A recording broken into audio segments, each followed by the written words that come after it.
얼마 전에 하나님의 부르심을 받은 프란치스코 교황의 뒷담화만 하지 않아도 성인이 됩니다 라는 책의 73페이지부터 보면 사람을 사랑하는 신앙이라는 글이 실려 있어요. 그 내용은 이렇습니다. 그리고 매우 중요한 날이 찾아왔습니다. 1953년 9월 21일 제가 17살 무렵이었습니다. 제가 학생이었을 때였지요. 그날은 봄을 만끽할 수 있는 날이었습니다. 그래서 저는 친구들과 함께 이전에는 가본 적이 없는 어떤 성당으로 소풍을 갔습니다. 저는 거기에서 한 신부님을 만나게 되었는데 예전에는 한 번도 뵌 적이 없던 분이셨습니다. 그런데 문득 저는 고해성사가 필요하다는 느낌을 받았습니다. 이러한 상황은 제가 통제할 수 없는 어떤 체험이었죠. 저는 누군가가 기다리는 것을 보았습니다. 무슨 일이 일어난 것이었는지 아직도 잘 모르겠습니다. 제대로 기억나지는 않으니까요. 왜 하필 그때 거기에 그 신부님이 계셨었는지 잘 모르는 분이었는데 왜 제가 고해성사를 드리고 싶었는지 확실하게는 잘 모르겠습니다. 하지만 한 가지 확실한 것은 거기에 누가 기다리고 있었다는 점입니다. 그래서 저는 제 차례를 기다렸습니다. 그리고 고해성사를 한 후 저는 뭔가 바뀌었다는 느낌을 받았습니다. 예전에 제가 아니었지요. 하나의 목소리가 저를 설득하는 것을 들은 듯합니다. 제가 사제가 되어야 한다고 말입니다. 만약 이때 주님께서 부르시지 않고 또 생전 보지도 듣지도 못했던 처음 뵀던 이 신부님을 통해 사제의 길을 격려하지 않았다면 오늘날 프란치스코 교황은 존재하지 않았겠지요. 이렇게 어느 순간 어느 때 하나님은 여러 사람을 통해 스승의 길로 또 스승의 교훈으로 인도하셔서 참 멋진 삶을 선물해 주십니다. 세상에서 여러 가지 성공하고 또 직장에서 출세하는 것도 참 귀한 일이겠지만 사제가 되고 그리고 세상에서 누릴 수 있는 모든 것을 주를 위해 내려놓고 그리고 그 길을 묵묵히 걷다가 추기경이 되고 그리고 교황의 자리에 올랐으니 이보다 더 멋진 삶이 어디에 있겠습니까? 더 멋진 삶은 항상 어느 곳에 나를 교훈하려고 기다리고 있는지 모르지만 어떤 만남 속에 나를 기다리고 있는 그분이 계신지 모르지만 스승이 계셔서 우리의 인생은 그렇게 멋지게 변하는 것입니다.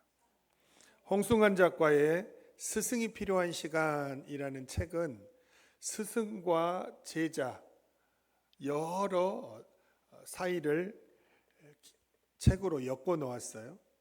그래서 스승, 제자 이런 에피소드 여러 가지 기타 이야기들을 많이 실어 놓은 책이 이 책입니다. 이 책에 보면 113페이지부터 누가 훌륭한 스승인가 라는 말을 해요. 좀 생각해 볼 만한 일들입니다. 훌륭한 스승은 첫 번째로 배움과 가르침에 구분이 없다는 것이죠. 가르치면서 배우고 배우면서 가르치고 제자 못지않게 열심히 배우는 스승이라는 것입니다. 두 번째로 제자의 과거나 현재보다 잠재력을 중시한다 말합니다. 이미 이뤄낸 성과보다 잠재력에 집중해서 또한 제자가 어렴풋이 알고 있는 재능을 명확히 짚어주고 키우도록 이끄는 사람이 훌륭한 스승이라는 것이죠. 세 번째로 삶으로 모범을 보이고 존재로 가르친다 말합니다. 삶으로 보여주고 현재 나타나는 그 존재로 감화를 준다는 것이죠. 그리고 제자는 스승과 함께 있는 것만으로 그래서 더 나은 사람이 될 수 있다는 것입니다. 마지막으로 네 번째, 제자의 성공을 진심으로 기뻐한다는 것입니다. 제자를 위해 자신의 어깨를 기꺼이 내어주고 제자가 빛날 때 스승도 빛난다고 믿는 사람이 진정한 스승이라는 것입니다. 이러한 스승은 학교에도 있고 가정에도 있고 교회에도 있고 직장에도 있습니다. 그런 스승들을 통해 오늘 여러분과 저는 이 자리에 세워져 있는 것입니다. 무엇보다도 위대하신 스승이신 예수님의 가르침과 감동과 감화로 인해 오늘 우리가 이 자리에 있는 것이겠죠. 우리 모두는 이제 스승의 주일을 맞이하면서 스승이라는 단어를 한번 생각해야 할 시간이 되었습니다. 나는 학교에서 유치원에서 가르치는 교사도 아닌데 스승의 주일이 나하고 무슨 상관이 있을까? 대부분 사람들의 생각입니다. 그런데 가만히 우리의 삶을 뒤돌아보면 우리는 교사도 아니고 교육청에 근무하는 사람도 아닌데 살아가다 보면 내 자신을 통해 그 누군가가 이런 고백을 할 때가 있습니다. 그때 당신이 나에게 큰 용기를 주었습니다. 당신 때문에 자신감을 얻고 내 삶이 달라졌습니다. 라는 고백입니다. 이미 우리는 스승이 아닌 것 같은데 스승의 길을 걷고 있었다는 것입니다. 좋은 가르침을 주는 사람은 다 스승이 될 수 있습니다. 복된 자녀는 좋은 엄마를 만나는 자녀가 복된 자녀입니다. 아빠들은 거의 비슷해요. 아빠들은 특별하게 자녀를 사랑하는 사람, 이제 마음으로야 다 사랑하겠지만 그것을 말과 행동으로 드러내는 아빠들은 많지 않죠. 왜냐하면 바쁘기 때문에, 그리고 직장에 가서 열심히 일해야 하기 때문에 그렇습니다. 대부분 엄마를 통해 엄마가 어떻게 가르치는 스승의 모습으로 존재하느냐에 따라 자기 자녀들의 모습은 180도 달라지는 것입니다. 그래서 문제 아이는 없습니다. 이 세상에. 문제 엄마가 있을 뿐입니다. 당연히 문제 아빠도 있겠죠. 스승이란 내가 관계하고 가까운 사람들을 선한 영향력을 통해 좋은 길로 인도하면 그 사람이 스승인 것입니다. 그래서 늘 스승의 주일을 맞이하면서 내 자녀가 또는 나와 관계된 사람들이 더 멋진 삶을 살아가기 위해 나는 어떤 스승이 되어야 할 것인가를 함께 고민하는 시간을 가져야 한다는 것이죠. 오늘 처음 하는 말이 아닙니다. 스승의 주일이 되면 늘 이런저런 내용들로 반복이 되어지는 말씀들이죠. 좋은 스승이 되려면 첫째로 말을 아껴야 합니다. 말이 많으면 안 된다는 거예요. 오늘 야고보서 3장 1절과 2절의 말씀입니다. 내 형제들아 너희는 선생된 우리가 더 큰 심판을 받을 줄 알고 선생이 많이 되지 말라. 우리가 다 실수가 많으니 만일 말에 실수가 없는 자라면 곧 온전한 사람이라 능히 온 몸도 굴레 씌우리라 말씀합니다. 세상에 말에 실수가 없는 온전한 사람은 없지요. 그래서 되도록 말을 아끼라고 오늘 성경은 우리에게 교훈합니다. 일부러 선생님도 되지 말라고 합니다. 왜요? 선생님이 되면 말을 안 하고 싶어도 많이 해야 하기 때문입니다. 가르치면서 필연적으로 말을 많이 해야 하고 말을 많이 하다 보면 말 실수할 가능성이 많아지기 때문에 그 말로 인해 심판을 더 크게 받을 가능성이 있기 때문에 선생이 되려 하지 말라 이렇게까지 교훈하고 있습니다. 요지는 말이 적어야 한다는 거예요. 또는 말을 아껴야 한다는 것이고 말을 절제해야 한다는 것입니다.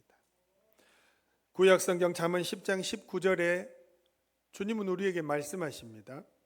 말이 많으면 허물을 면하기 어려우나 그 입술을 제어하는 자는 지혜가 있느니라 말합니다. 말을 많이 하게 되면 말 실수가 많아지게 되고, 잦은 말 실수는 상대방이 신뢰하지 못하게 하는 자기의 허물이 되는 것입니다. 제가 항상 말하죠. 저도 목사로 살아가고 있기 때문에 우리 성도들 사랑하고 아낍니다. 근데 유독 이쁘고 사랑하는 사람들이 있어요. 그런데 목사님이 아끼고 사랑하고 예뻐하는 성도의 수준에 머물면 안 된다고 제가 항상 말하지요. 어떤 수준으로 자라가야 합니까? 신뢰할 수 있는 수준으로 자라가야 합니다. 신뢰받으려면 어떻게 해야 하나요? 신뢰하는 사람이 난 저 사람을 신뢰해야 돼. 오늘부터 저 집사님을 나는 신뢰할 거야. 이렇게 신뢰가 되는 것이 아닙니다. 신뢰는 신뢰받아야 할 사람이 신뢰를 줄 때 이루어지는 것입니다. 말로 신뢰를 주는 것이 아닙니다. 말을 지킬 때, 말없이 묵묵히 주님을 따를 때 신뢰가 쌓여가는 것입니다. 그래서 오늘 말을 적게 하고 절제할 줄 알고 쓸데없는 말을 하지 않는 자가 어느 방면에, 어느 직장에, 어느 곳에 있든지 훌륭한 스승이다라고 말씀을 하는 것입니다. 탈무드 인디북 출판사에서 출판한 탈무드 책에 보면 69페이지에 수다쟁이라는 글이 나와 있어요. 한 마을에 수다쟁이 사나이가 살고 있었다. 그는 쉴 새 없이 혼자서만 떠들어대며 상대방에게 좀처럼 말할 기회를 주지 않았다. 하루는 이 사나이가 이웃 마을의 대표를 찾아와 말했다. 우리 마을의 장이 당신을 욕하더군요. 천만에 그럴 리가 없어. 그는 벌떡 일어서면서 거듭해서 외쳤다. 아니요, 내 이 귀로 똑똑히 들었는걸요. 그럴 리가 없어. 무엇보다 당신과 대화를 하면 그 사람은 한마디도 말할 겨를도 없었을 테니까. 참 두고두고 생각해야 할 말이에요. 이 사람이 말이 너무 많은 사람이라 그 상대방이 비난할 기회조차도 주지 않을 정도로 분명히 혼자서 말했을 것이기 때문에 지금 당신이 하는 말을 나는 절대로 신뢰할 수 없어, 그 말입니다. 얼마나 우리가 말을 절제해야 하는지를 생각하게 하죠. 또 같은 책 100페이지에 보면 세치어라는 글이 올라와 있어요. 어느 날 남편이 아내에게 시장에 가서 맛있는 것을 사오라고 했다. 그러자 아내는 혀를 사왔다. 동물 혀 있잖아요, 혀. 그 혀만 좋아하는 또 사람들이 있더라고요. 며칠 후 남편은 다시 아내에게 오늘은 가격이 싼 것으로 사오라고 했다. 그런데 아내는 또 혀를 사왔다. 남편이 말했다. 지난번에 맛있는 것을 사오라고 했을 때도 혀를 사오더니 싼 것을 사오라고 해도 또 혀를 사왔으니 어찌된 일이요? 아내가 대답했다. 혀는 잘 사용하면 더 이상 좋은 것이 없고 잘못 사용하면 그보다 더 나쁜 것이 없기 때문입니다. 말하고 있습니다. 혀는 잘 사용할 때 좋은 것이죠. 잘 사용할 때 좋은 엄마가 되고 좋은 아빠가 되고 좋은 셀리더가 되는 것입니다. 그래서 항상 말이 많기보다는 내실이 있어야 하는 것입니다.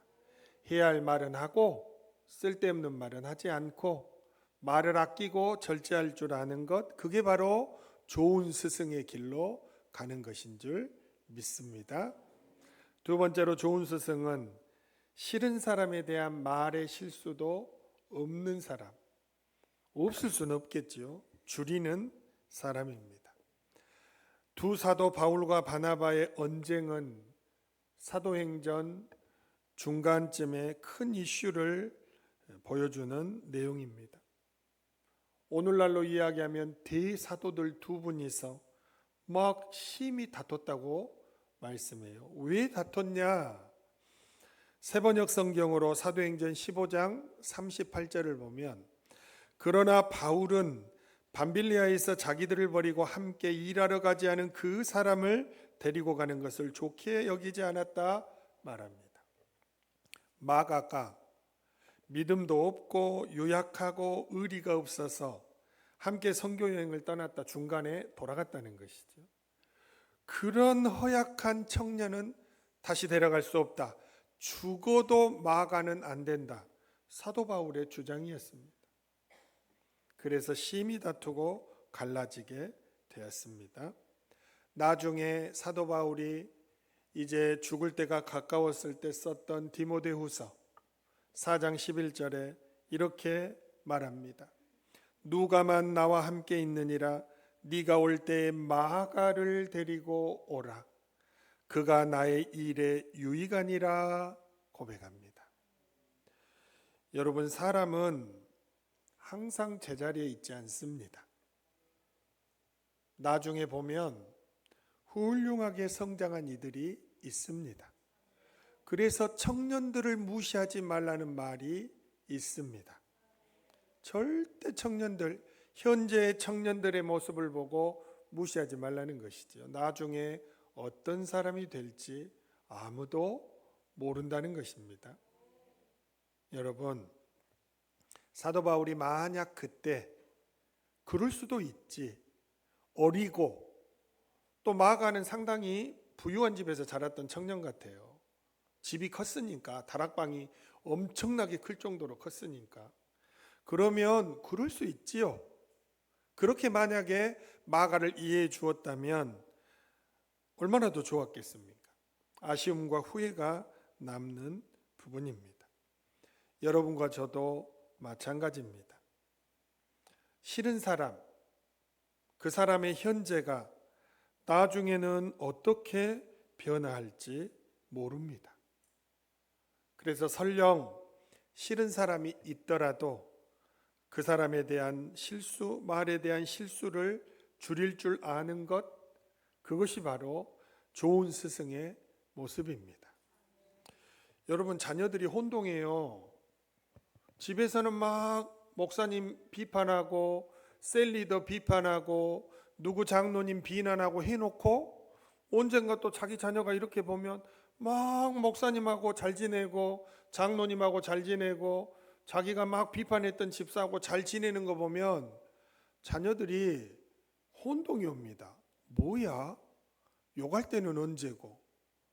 그건 아주 안 좋은 영향을 주는 것입니다. 자녀들이 왜 신앙이 버리는 줄 아십니까? 한 입으로 두말하기 때문입니다. 자녀들을 좋은 신앙인으로 키우겠다고 여러 가지 노력을 하지요.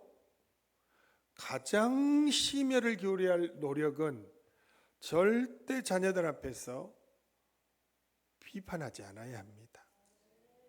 그래야 그 자녀들이 좋은 신앙인으로 자라는 것입니다. 이게 말실수를 하지 않아야 하는, 싫은 상대에 대해 말을 아껴야 하는 아주 중요한 본보기가 되는 것이죠. 세 번째로 좋은 스승이 되려면 거짓말하는 일들도 줄여야 합니다. 거짓말을 안 할 수는 없어요. 살아보니까. 그러나 거짓말하는 실수가 작아야 합니다. 빈도수가 적어야 해요. 항상 거짓말하면 제가 거론하는 가정이 있죠. 아버지 아브라함, 아들 이삭, 그리고 손자 야곱. 자기 아내를 누이라고 거짓말해서 얼마나 큰 일을 겪습니까? 손자인 야곱은 아예 나중에 아버지 이삭을 속일 때 하나님을 걸고 거짓말합니다. 네가 어떻게 별미를 만들 짐승을 속히 잡았느냐? 아버지의 하나님 여호와께서 나로 순조롭게 만나게 하셨습니다.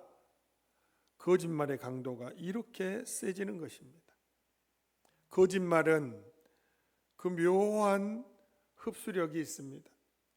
아버지 어머니가 하는 거짓말의 모습은 자녀들의 인생에 스며들고 그 자녀들이 그 거짓말하는 것을 흡수해서 또 자기의 자녀들에게 전수하게 되어 있습니다.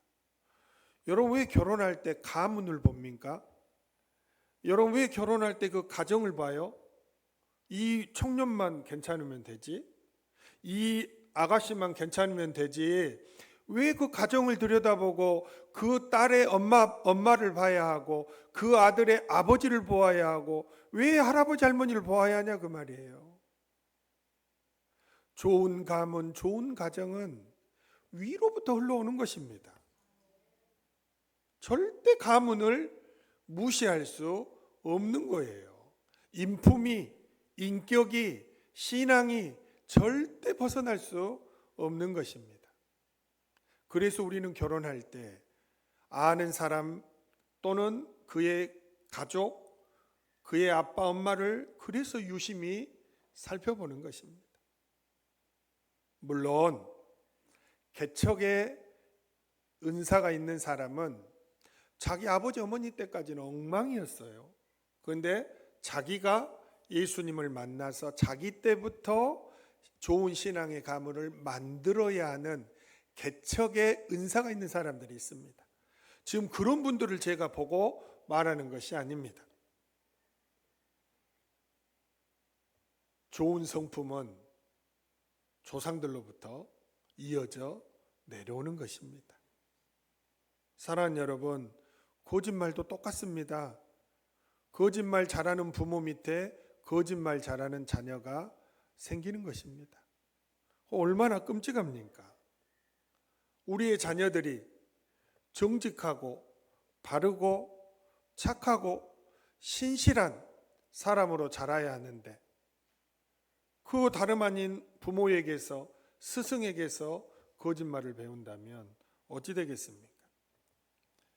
우리가 고등학교 때까지 막 역사에 대해 공부하고 하다가 대학에 가서 역사를 다시 보게 되면 우리 선생님 나한테 거짓말했네 라는 말이 절로 나올 때가 있습니다. 경제에 대해서도 마찬가지입니다. 막 경제에 대해서 고등학교 때 선생님이 가르쳐 줬는데 대학에 가서 딱 경제학 책을 보니까 이야기가 다르네? 그럴 때가 있습니다. 사랑하는 여러분, 우리는 어떤 사람을 대하고 어떤 인생을 살든 바르게 보고 바르게 가르치고 바른 것을 전수해야 할 책임이 있는 것입니다. 그러려면 거짓되지 않아야 하겠죠.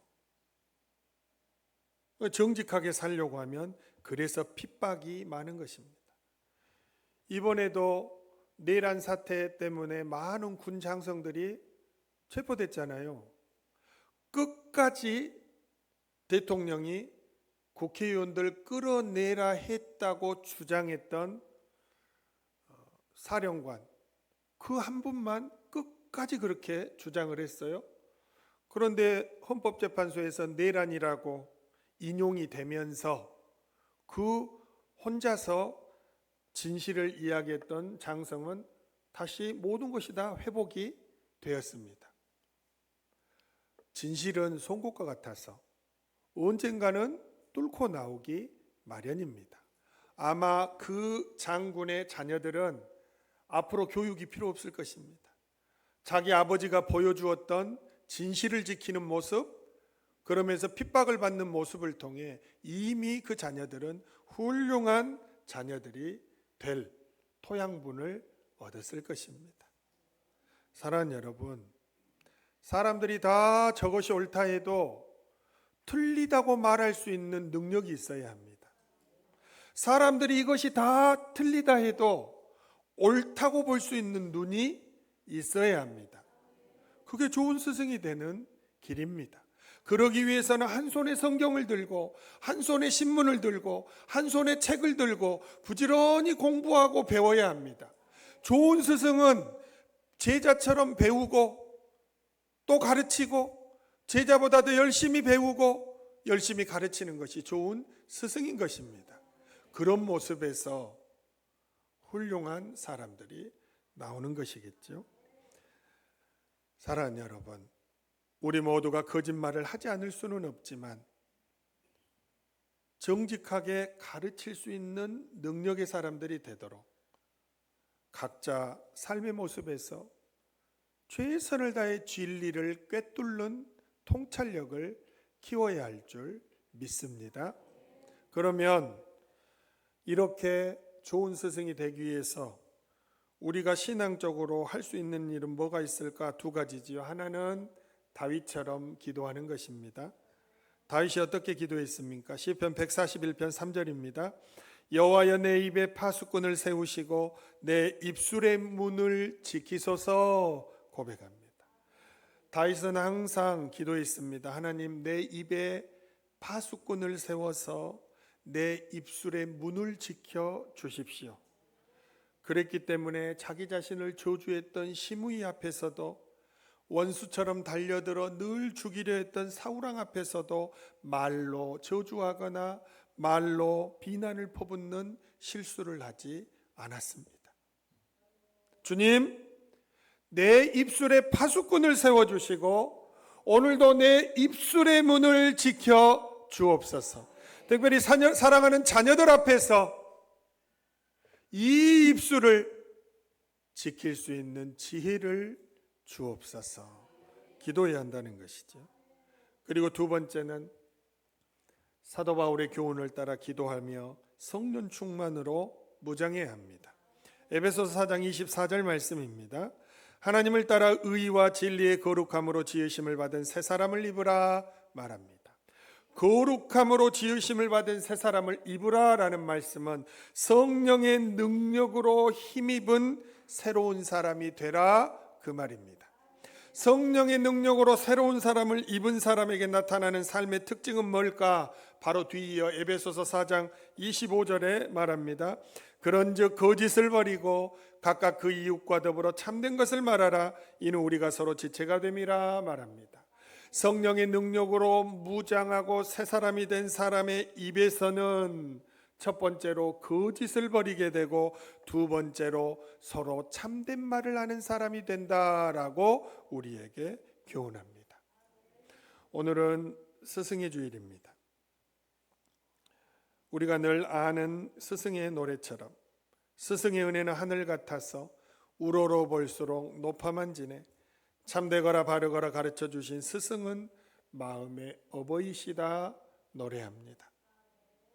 학교에 가면, 대학에 가면, 또는 직장에 가면, 교회에 가면, 가정에 가면 그렇게 훌륭한 스승들이 많아야 합니다.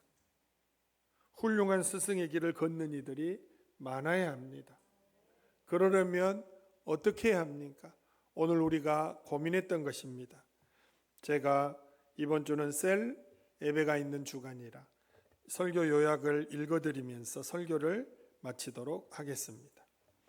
스승의 주일을 맞이하면서 헨리 브룩스 아담스가 했던 말을 떠올려 봅니다. 스승의 영향력은 영원하다. 스승조차 그것이 어디서 멈출지 알 수 없다. 그래서 우리 모두는 좋은 선생님을 발견하면 아주 강력하게 달라붙어야 하는 것입니다. 그러나 그 전에 한 가지 더 기억해야 할 중요한 사실은 나는 교사도 아닌데 살아가다 보면 누군가에게 좋은 가르침을 주는 스승의 역할을 감당해야 할 때가 의외로 많다는 것입니다. 그때 당신이 나에게 큰 용기를 주었습니다. 당신 때문에 자신감을 얻고 내 삶이 달라졌습니다. 무엇을 말하고 있습니까? 좋은 가르침을 주는 사람은 다 스승이 될 수 있으며 각자 그런 역할을 잘 감당할 때 모든 이들이 더 멋진 삶을 살아낼 수 있다는 사실입니다. 그렇다면 좋은 스승이란 어떤 사람이어야 합니까? 첫째로 말을 많이 하지 않고 아낄 줄 아는 지혜가 있어야 합니다. 말이 많아지면 잦은 말 실수 때문에 허물이 되고 신뢰를 주지 못하는 사람이 될 수 있기 때문입니다. 둘째로 싫은 사람에 대한 말의 실수를 줄여야 합니다. 그때는 참을 수 없을 만큼 언성을 높여야 할 상황이었지만 조금만 지나고 나면 만약 그때 더 좋은 말로 이야기했더라면 하는 아쉬움과 후회가 남기 때문입니다. 마지막으로 거짓말하는 실수를 줄여야 합니다. 거짓말은 그것이 아무리 작다 할지라도 한 사람의 인생을 망칠 수도 있기 때문입니다. 다윗처럼 입술의 문을 지킬 수 있는 능력을 달라 기도하여 저주와 비난의 말을 삼가고 바울의 교훈을 따라 기도함으로 늘 성령의 능력을 힘입은 새 사람이 되어 거짓을 버리고 참된 말을 하는 우리 모두가 되기를 간절히 축복합니다.